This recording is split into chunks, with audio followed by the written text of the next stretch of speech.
Quentin went to school in the 4th grade. He went the first 3 days of school, and when he came home that Friday, he wasn't feeling too good, and Saturday was a little worse. He just had some stomach pain, and a little bit of nausea and vomiting, and he just didn't feel right, and he wasn't eating, so I knew something was wrong. And so Monday rolled around, and he didn't want to go to school, so Tuesday I took him to the doctor, and the doctor said, well, I think it's just viral gastroenteritis, and we'll just watch him and bring him back if he doesn't get better. Early Sunday morning, his dad called me and said, you know, Stasha, something's wrong. He's not getting any better. I think he's getting worse. So I said, okay, well, I'll be there to pick him up, and I'll take him back to the children's clinic. Well, when I went to his dad's to pick him up and he came outside on the porch, he was yellow. His skin was yellow, his eyes were yellow, and so I knew there was something seriously wrong. So we went to the emergency room. The next morning, they took him on a Monday morning for a CT scan. He said something about, I can see this mass right here on the inferior vena cava, and it's pushing down, pushing on the common bile duct, and I thought to myself as I rounded the corner, I was like, oh my gosh. I think at the time I didn't realize what we were going to be faced with, but I knew that it wasn't good. And that night we got sent by ambulance to Texas Children's in Houston. We got there, and when the doors opened and we got to the floor we were going to, it said hematology and oncology floor. And so I knew at that time that it was probably cancer. You know, over the next couple of days, lots of tests, lots of head biopsies and bone marrow biopsies, and finally the final diagnosis, which was rhabdomyosarcoma. Very rare, and the location of where it was very rare. And we were touch and go in the beginning, because if we couldn't get his liver functioning, he wouldn't even be able to have chemo, because you have to have a good liver to be able to have chemotherapy, because that's where everything is processed and all that kind of stuff. The doctor said, okay, you realize that this cancer is stage 4. It's inoperable because of the location, and there's metastatic disease all on his diaphragm and a couple of spots behind one kidney. So he said, the only thing at this time that we can do right now is chemo. He said, I hope that we will get him to a point where we can do radiation, but we're gonna start with the chemo.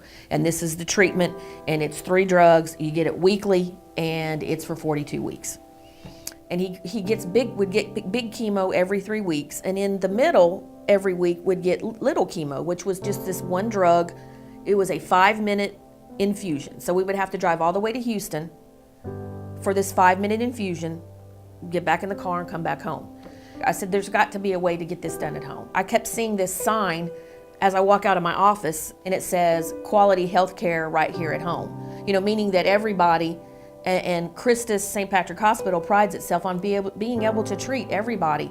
It's more convenient to be at home. It's more comfortable. It's less stress. It's more economical. One nurse, Michelle Hurley, made it her mission to get this taken care of. She went to New Orleans and got trained on pediatric chemotherapy infusion.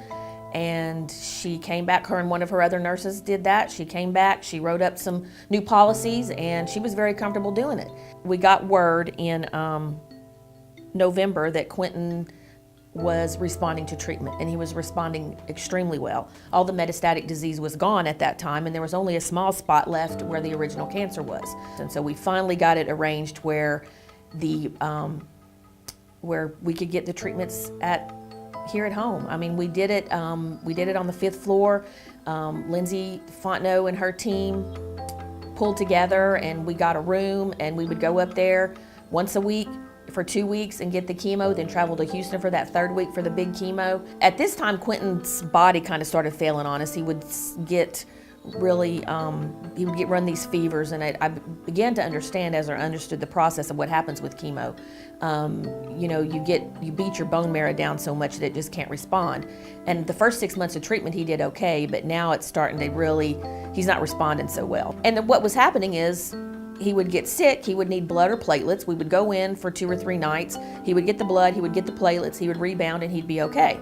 I would call Lindsay or Michelle and say, okay, this is what we need to do, and they'd be okay, we're on it. And so from that point on, he never had another hospital stay. If we needed blood, we would go up to the 5th floor and get blood. If we needed platelets, we'd get platelets, we'd get chemo. We never had to make any unnecessary trips to Houston. and he was able to ring the bell as sign of end of treatment, and at this point he is free of disease. Because of a few people's dedication and Christus St. Patrick's Hospital's dedication to trying to get people what they need here at home, we were able to get that care here.